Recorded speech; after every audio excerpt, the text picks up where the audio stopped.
Good morning, good afternoon, and good evening. Saan man tayong sulok ng mundo sa mga oras na ito. So, isa ka bang empleyada na tulad ko na minsan ang sahod ay parang coke lang, minsan sakto, madalas zero. At isa na rin po ako sa naghahanap po talaga ng pagkakakitaan na pwedeng idagdag sa anong meron ako na para magpapabago ng buhay. Okay, pakinggan nyo lang po ang aking i-discuss at baka isa ka rin sa mga tao na matutulungan. So, bago po ang lahat ay magpapakilala lang po muna ako. Ako nga po pala si Ferdin Diaz, isa po sa marketing and business consultant dito sa company ito at 26 years empleyada sa isang private company. So, hindi po hadlang ang aking pagiging empleyada na ako po ay magkakaroon ng dagdag na pagkakakitaan. Ang business na ito ay isa na rin po ito sa mga nakatulong sa akin bilang backup. At isa ka mang OFW, empleyado, negosyante, housewife, tambay, or estudyante, welcome po tayong lahat sa opportunity na ito. At kung isa ka sa naghahanap ng pagkakakitaan na pwedeng idagdag sa anong meron ka ngayon, try mo lang po itong pakinggan at baka isa ka rin sa mga tao na matutulungan. At mayroon po tayong good news. Ang good news po is small businesses, you can start on your own. How to start ticketing business and more services in one system. So, ngayon po, kailangan magkaroon lang po tayo ng tinatawag na eCash Pay account. Kapag mayroon na po tayong eCash Pay account, dyan na po papasok ang ating mga negosyo. At ang kagandahan po dito is pwedeng gamitin sa ating cellphone, laptop, or desktop basta mayroon tayong internet connection or data connection.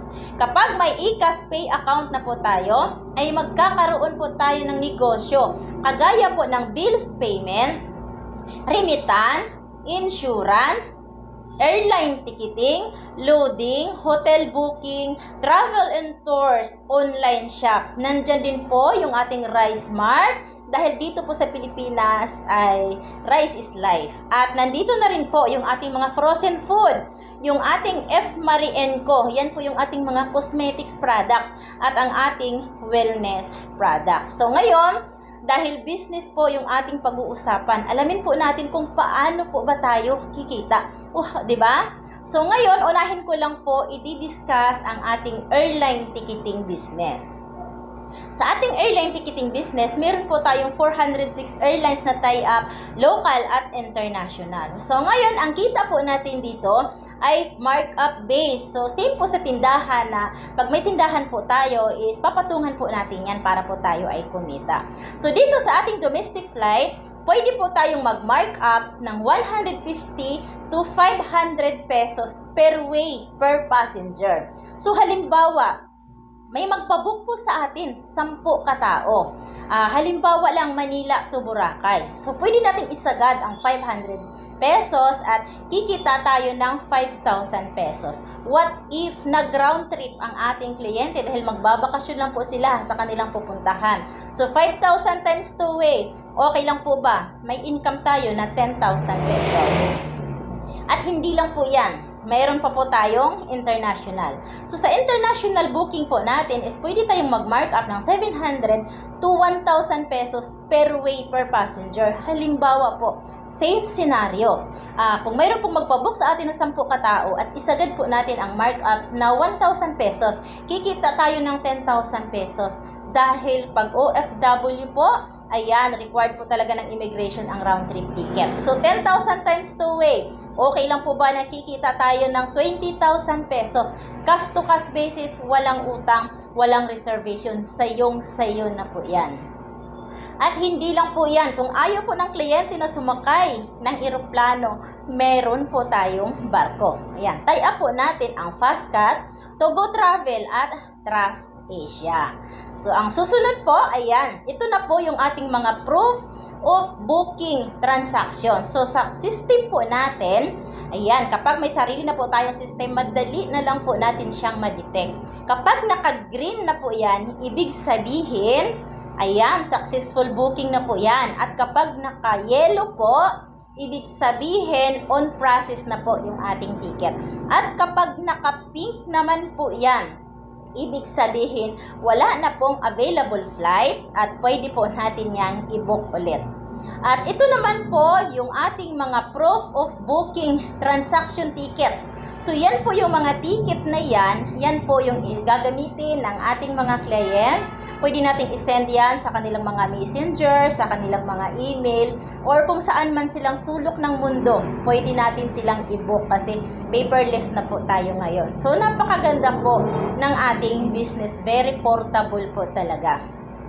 At ang next naman po ay ang insurance. So sa insurance po natin, may mga insurance po tayo na personal accident insurance, tie-up po natin yung Malayan Insurance at saka FPG. Ito po ay ang policy price po ay nagkakahalaga lang ng 80 pesos. Pero pwede po natin siyang maibenta sa halagang 300 to 500 pesos per person, good for 1 year. So in case po na mga aksidente yung ating client, makakatanggap po siya ng 100,000 pesos. Pero kapag nakalimutan niya pong huminga, may additional po yan na 10,000 pesos. So yan po yung ating mga accident insurance. So meron pa po tayong CTPL insurance. Ito naman po yung ginagamit ng tricycle, motor, sasakyan. Kapag nag-renew po yan sa LTO, di ba, obligado po talaga na magkaroon po ng insurance. At mayroon din po tayong MaxiCare. So sa MaxiCare naman po natin, yan din po yung mga in case of emergency na nagkasakit at hindi naman po natin hinihiling yan at kung wala po talaga tayong pera sa bulsa, so meron po tayong pang-emergency. At ang susunod naman po, yan po yung ating travel and tour. So dito po, mayroon po tayong 3 days and 2 nights packages. Pwede po tayong mag-book ng mga hotel, local at international. At ang next naman po, yan po yung ating e-loading. So dito sa Pilipinas, diba, makakapag-load na po tayo sa lahat ng network. Nandyan po yung Signal, GSAT, DirecTV at marami pa pong iba. So diba sa Pilipinas, mas marami pa ang SIM card kaysa tao kasi diba, yung isang tao, diba, dala-dalawa ang SIM card. So hindi lang po pang local ang ating loading kasi meron pa po tayong international. Kung meron po tayong kakilala sa UAE, Singapore, Hong Kong, Qatar, at may iba pa, so pwede po tayong mag-load sa mga kaibigan natin doon or sa mga kakilala natin doon. So kikita tayo dito ng 3% commission plus markup plus 2% outright income. At ang next naman po, yung ating remittance. So ito po yung pinipilahan ng maraming tao sa labas, 'di ba? Gamit na po ito lalo na sa mga OFW. So ang ating remittance, tie-up po natin yung Cebuana, Lulier, Western Union, meron po tayong e-cash padala. Nandito na rin po yung ating GCash at dito po tie-up natin yung mga bank company dito sa Pilipinas. At hindi lang po tayo pang Pilipinas na remittance. So meron pa po tayong international. Nandyan po yung MoneyGram, iRemit at saka Transfast. Dito sa remittance po natin is pwede po tayong mag-receive at pwede rin po tayong mag-send ng pera. So napaka very portable. Hindi na po natin kailangan pumila pa sa labas. At ang susunod naman po, yung ating bills payment. Ang ating bills payment, yan po ay mandatory sa lahat ng bahay, di ba? Dito sa Pilipinas. Minsan nga, wala na yung nakapangalan pero binabayaran pa natin yan. So, tie-up po natin dyan yung bayad center. Meron po tayong 2,000 biller na pwede po natin i-cater. Nandiyan po yung Meralco, Maynilad, PLDT, at saka marami po tayong iba na pwede po natin i-cater sa ating mga bills payment. So, hindi na po natin kailangan pumila sa labas or pati mga bills ng kapitbahay natin. Pwede na rin po sa atin bayaran yan. So, di ba, nakatulong ka na sa mga kapitbahay mo at na naging may negosyo ka pa. Di ba? Yun po yung kagandahan sa ating mga bills payment. At meron din po tayong online shop. So, ito po yung ating mga Rice Mart. So, hindi na po natin kailangan pumunta sa mga bigasan. I-book na lang po natin yan sa ating system. Ayan, darating na po yung rice sa ating bahay. So, nandyan po yung ating Rice Mart at marami din po tayong mga products. So, sa products po natin, nandyan yung mga wealthy products. Ayan, nakakatulong po yan ng malaki sa ating mga kalusugan. Pero, nasa sa atin lang po yan. Pwede tayong magbenta. Pwede rin po tayong gumamit. At mayroon din po tayong online shop, nandyan po yung bentanayan.com. At ang next po, ito po sa ating mga frozen products, magkakaroon po tayo ng discount ng 30% discount sa lahat ng ating frozen products. At yung atin naman pong F. Marie & Co, 25% po tayo dyan. At sa ating mga wellness products is 30% discount po tayo sa lahat ng products. So, di ba, napakarami po talaga nating pagkakakitaan sa loob ng isang system. So, hindi lang po yan at may incentive program po yung company. Nandyan po yung car incentive, cash incentive, travel incentive, overriding commission, early pension, 3 to 5 years po natin gagawin ang business. Diba? Bakit pa po ba natin hintayin ang 60 bago tayo mag-pension? Pero dito po sa business natin ay pagtutulungan po natin yan. Within 3 to 5 years from now ay magkakaroon po tayo dito ng pension. So napakaganda po ang bigay ni company. So ito po ay very low capital business na pwede mong masimulan. Nasa Pilipinas ka man or nasa abroad, can operate the system 24/7, anytime, anywhere.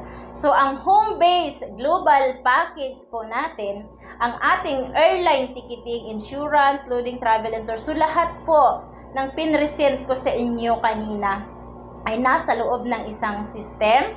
Nagkakahalaga lang po yan ng 18,998.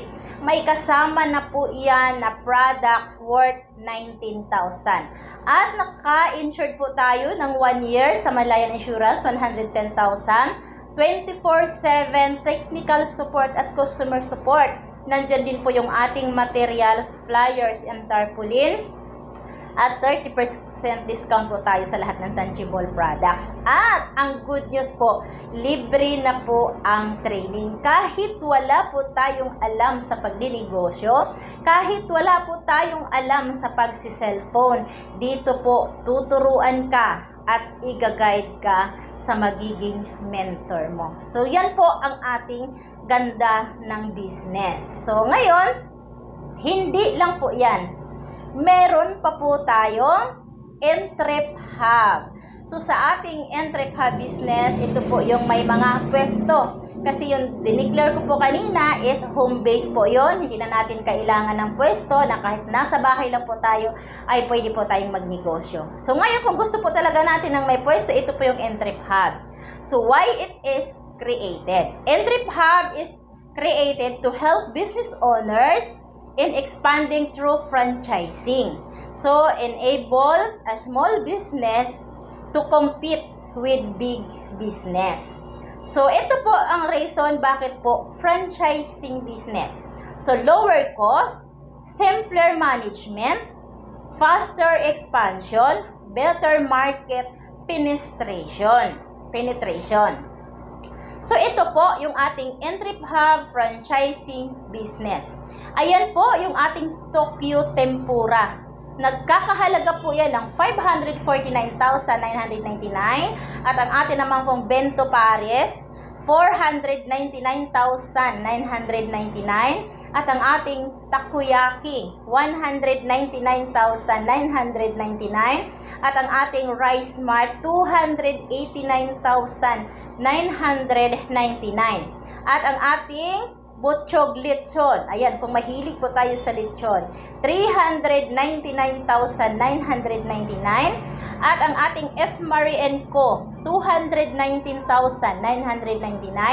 at ang ating Global Pinoy 219,999 at ang ating Siomai 199,999 at ang ating generic pharmacy 649,000 at kung mahilig naman po tayo sa kape, nandyan po yung ating brewing spot 349,000 at ang ating payment center na naka-promo ngayon 219,999. So, lahat pong yan ay mayroon po iyang pwesto. So, kung kaya po natin na magkaroon ng pwesto, napakagandang business po yan. So, yan po ay optional. Marami po tayong pagpipilian. Home base and may pwesto. Okay? So, ito po, ang features of the system is one-time payment. Di ba? One-time investment, lifetime business. Habang buhay mo na pong mapapakinabangan yan. At no quota.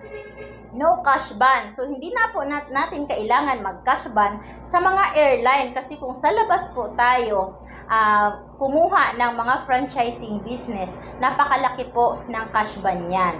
So, dito, hindi mo na po kailangan mag-cash ban. At no renewal. No expiration. Diba? Wala na po tayong dapat ipag-alala. No maintaining balance required. O, diba? So, napakaganda ang business at 100% legit at pwedeng ipamana sa ating mga mahal sa buhay. Pwede nating ipamana yan sa asawa, sa anak na babae, or sa anak na lalaki. So, hindi po masasayang ang business natin kasi pwede po nating ipamana yan sa ating mga mahal sa buhay. So, ang office po natin, ang mga branches po ay, ang main office po is nasa Quezon City, Cebu, Davao, Butuan, General Santos City. At welcome po sa company na Unified Products and Services powered by Entrep Hub. At nag-start po ang business na ito is November 11, 2011. So kung tibay po ang pag-uusapan natin, ma'am and sir, matibay na po ang company kasi 12 years na po siya and still counting. At ngayon po, ang nagmamay-ari po nito ay isang humble president, Pinoy na Pinoy. Walang iba kundi si Emmanuel Manny Pascual, CPA by profession. At in terms naman po sa ating mga legalities, legal, moral, ethical yung ating business dahil registered tayo unang-una po sa Bangko Sentral ng Pilipinas dahil meron po tayong mga remittance. Security and Exchange Commission, marami po tayong permit sa Quezon City at mga BIR, ayan po, member din tayo ng AFI. Association of Filipino Franchisor Incorporated dahil ang business na ito ay isa sa mga franchising business. At ito po, may mga award din po tayong mga natatanggap kasi na-recognize na po ang ating company sa Philippine Airlines, Cebu Pacific, AirAsia, at marami pang iba. So, wala na po tayong dapat ikatakot pa sa company. At ito po, yung aking FB account, ayan po, na nasa screen, pwede nyo po akong tawagan or pwede po kayong mag-direct message para ma-assist ko po yung iyong concern. So, sa lahat po, ayan, mayroon lang po akong tips na iiwanan bago po ako magtapos. Huwag mong tingnan ang kapital na ipalabas mo. Tingnan po natin ang gandang negosyo dahil kaya yan ibalik sa'yo ng ilang doble. Normal ang kapital basta legal po yung business.